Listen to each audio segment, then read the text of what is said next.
Saudara, sebanyak 23 orang guru honorer peserta seleksi P3K mengadu ke DPRD Rokan Hulu untuk mempertanyakan alasan pembatalan penempatan mereka sebagai guru P3K, meskipun sebelumnya sudah dinyatakan lulus.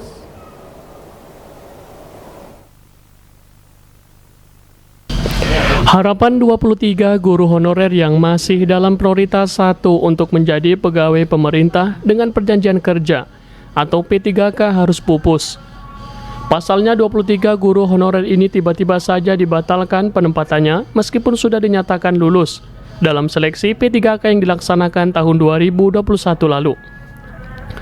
Merasa ada yang janggal, 23 guru honorer calon pegawai pemerintah dengan perjanjian kerja P3K di Rokan Hulu tersebut mengadukan nasib mereka ke DPRD Rokan Hulu.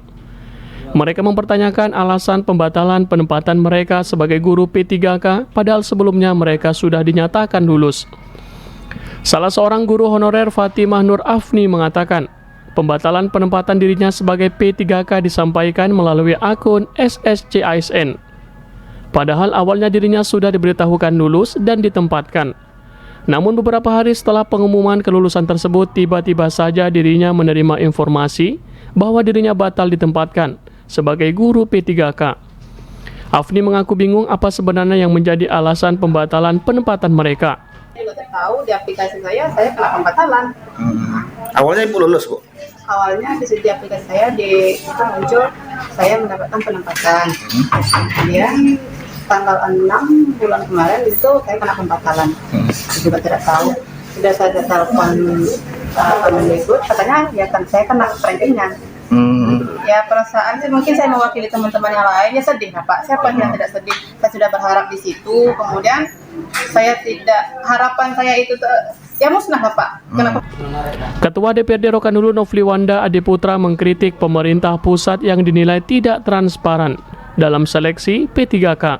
Makanya saya kritik bagi pemerintah pusat dalam menyelenggarakan ini. Kenapa? Seharusnya sistem dan kriteria penerimaan, cara penerimaan terhadap pegawai P3K ASN ini seharusnya bisa lebih rapi dan kemudian lebih transparan dan terbuka, sehingga kawan-kawan yang katakanlah dia tidak lulus tapi dia mendapatkan dan menerima informasi ketidaklulusannya atas katakan passing grade-nya, nilainya yang tidak cukup atau yang lain-lain sebagainya. Sementara yang ini mereka tidak mendapat jawaban kenapa mereka tidak lulus. Nah, jadi di bagian mana mereka yang tidak memenuhi persyaratan dan seterusnya. Jadi seolah-olah ada permainan gitu ya Ketua ya? Nah, seolah-olah begitu, tapi kita tidak sebutkan demikian, tapi seolah-olah memang ada bisa diotak-atik diatur atau kuotanya berkurang atau ini dipindah ke sini dan seterusnya. Dirinya meminta kepada Dinas Pendidikan Pemuda dan Olahraga dan BKPP Rokan Hulu agar dapat menginventarisir persoalan 23 guru honorer ini dan mempertanyakan ke kementerian melalui Dirjen Guru dan Tenaga Kependidikan. Dari Rokan Hulu, Adi Aswindra melaporkan.